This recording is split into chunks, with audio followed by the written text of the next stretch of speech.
It was a nice summer day. My 5-year-old son James was playing outside in the backyard of our suburban home. James has always been a quiet boy. He plays by himself mostly, and he never had many friends. But he has always had a wild imagination. I was in the kitchen feeding our dog Fido when I heard what sounded like James talking to someone in the backyard. I'm not sure who it was he could be talking to. Could he have finally made a friend? Being a single dad, it's hard for me to always keep an eye on my son, so I decided to go outside and check on him. When I went into the backyard, I was a bit confused because James was the only person back there. Was he talking to himself? I could have sworn I heard another voice. "James, it's time to come inside," I called out to him. He came inside and sat down at the kitchen table. It was about lunchtime, so I decided to make him a turkey sandwich. "James, who were you talking to out there?" I asked. James looked up for a moment. "I was playing with my new friend," he said, smiling. I poured him some milk and continued to pry, as any good father would. "Does your friend have a name? Why didn't you ask him to have lunch with us?" I asked. James stared at me for a moment before replying. "His name is Laughing Jack." I was a bit taken back by what he had said. "Oh, that's a strange name. What does your friend look like?" I asked, a bit confused. "He's a clown. He has long hair and big swirly cone nose.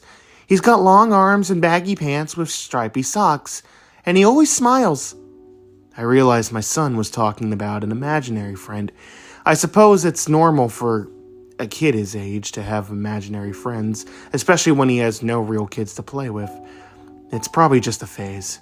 The rest of the day went by as per usual, and it was starting to get late, so I put James to bed, I tucked him in, gave him a kiss, and made sure to turn on his nightlight before I closed the door. I was pretty tired myself, so I decided to go to bed not long after.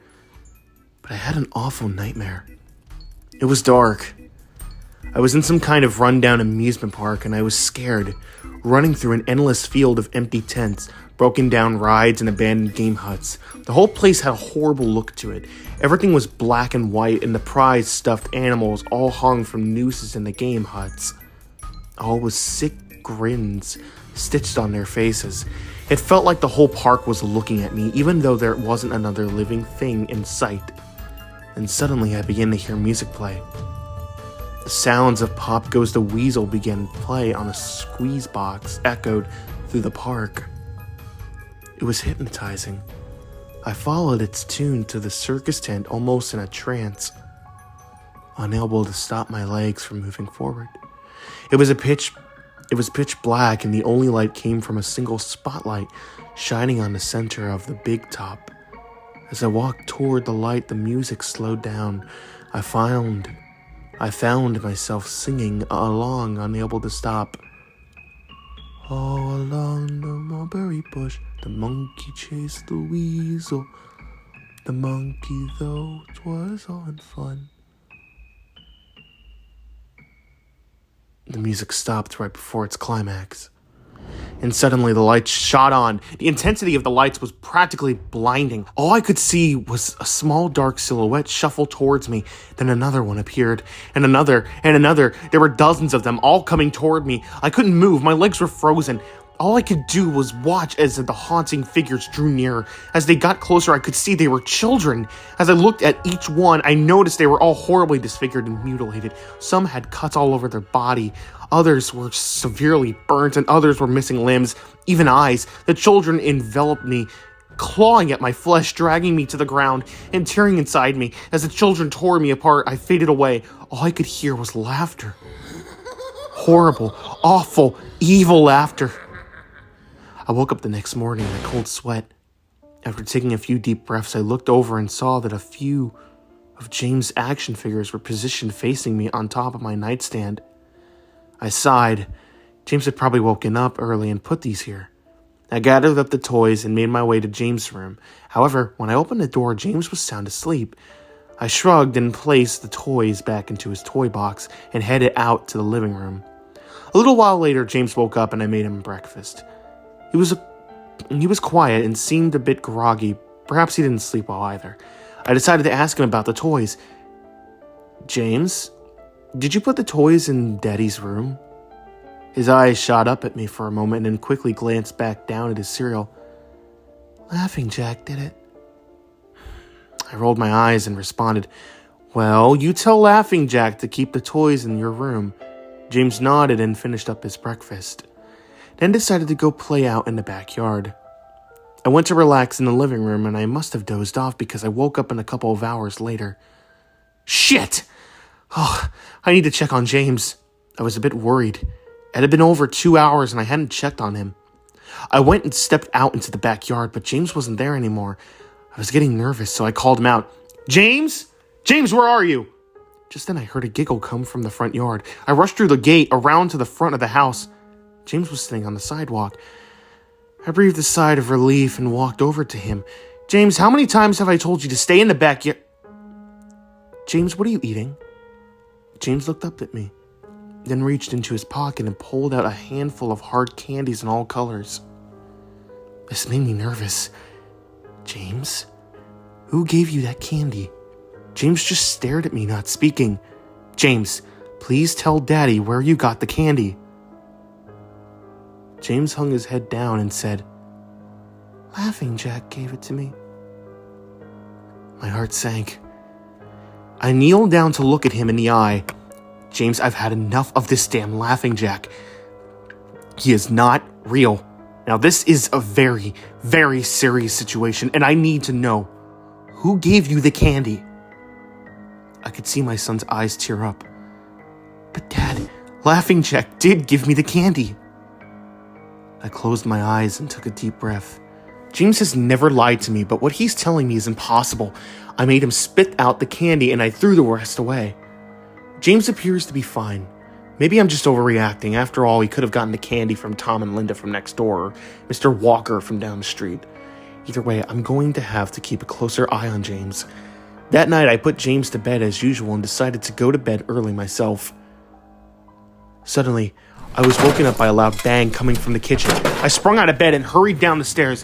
When I got to the kitchen, I was horrified. Everything on the counters had been thrown on the floor, and our dog Fido hung dead from the light fixture. His stomach was cut open and stuffed with candy, the same type that James had been eating earlier that day. My shock was quickly broken by a sharp scream coming from James's room, followed by loud crashes. I quickly grabbed a knife from the drawer and moved up the stairs with the speed that only a father whose child is in danger could have. I burst through the door and flicked on the lights. Everything in the room was knocked over and tossed on the floor. My poor son in his bed, crying and shaking with fear, a pool of urine staining the sheets. I scooped my child and ran out of the house and went next door to Tom and Linda's house. Luckily, they were still awake, and they let me use their phone, and I called the police. It didn't take them long to arrive, and I explained what had happened. They looked at me as if I was crazy. They searched the house, and all I could find was the dead dog and the 2 trashed rooms. The officer told me that someone had probably gone to the house and done this right before making a quick escape when they heard me coming up the stairs. I knew it wasn't true. All the doors were locked and none of the windows were open. Whatever was in my house didn't come from outside. The next day, James stayed inside. I didn't want him to leave my sight. I went to the garage and found his old baby monitor and set it up in his room. If anything comes into it tonight, I was going to be able to hear it. I went to the kitchen and grabbed the largest knife from the drawer and put it on my nightstand. Imaginary friend or not, I'm not letting anything hurt my little boy. Soon enough, night came. I put James to bed. He was afraid, but I promised him that I wasn't going to let anything happen to him. I tucked him in and turned on the nightstand. Before closing the door, I whispered to James, "Good night, James. I love you." I tried to stay up as long as I could, but after a few hours, I felt myself drifting off. My baby would be safe for the night, and I needed to sleep. Just as I laid my head on the pillow, I heard a soft noise come from the baby monitor I had put on a nightstand. At first, it sounded like interference, like the kind of radio would make. Then it turned into a soft moan. Was James asleep? Then I heard it. The laugh from my nightmare, that horrible laugh. I sprung up from the bed and grabbed the knife from under my pillow. I rushed over to James's room and creaked the door open. I tried the light switch, but it wouldn't come on. I took a step in, and I could feel the warm, thick liquid on my feet. Suddenly, James's nightlight came on, and I could see the absolute horror that laid out in front of me. James's body was nailed up on the wall, the nails piercing through his hands and feet. His chest was cut wide open, his organs hung down to the floor. His eyes and tongue had been removed along with most of his teeth. I was disgusted. I could hardly believe that this was my baby boy. And then I heard it again, the soft, desperate moan. James was still alive. My baby, my poor baby. In so much pain, barely clinging to life. I ran across the room and vomited on the floor. But my sickness was interrupted by a horrible cackle coming from behind me. I spun around while still wiping bile from my mouth. And out of the shadows emerged the fiend responsible for all this horror. Laughing Jack. His ghost-white skin and matted black hair hung down to his shoulders. He had piercing white eyes surrounded by dark black rings. His twisted smile revealed a row of sharp, jagged teeth, and his skin didn't look like skin at all. It almost looked like rubber or plastic. He wore a patchy black and white clown outfit with striped sleeve and socks. His body itself was grotesque, his long arms hanging down past his waist, and the way he was positioned made him look almost boneless, like a rag doll. He let out a sickening laugh as if to let me know he was pleased with my reaction to his work. He then turned around slowly in front of James and began to laugh even more at the horrific sight he had laid out. It was enough to shake me from my terror. I snapped, Get away from him, you bastard! I rushed at the monster, raising the knife above my head and stabbed down at him. But as soon as the knife touched him, he disappeared in a cloud of black smoke. The knife passed right through him and pierced James' still beating heart, splashing warm blood on my face. No, what have I done? My baby, my boy, my son. I immediately fell to my knees and I could hear sirens in the distance growing louder. My boy. My son, my sweet baby boy son. I promised Dad would protect you, but I failed. I'm sorry, James. I'm sorry. I'm so sorry. Police soon arrived to find me in front of my son, still wielding the knife covered in my baby's blood. The trial was short. Insanity. I was placed in a mental institution.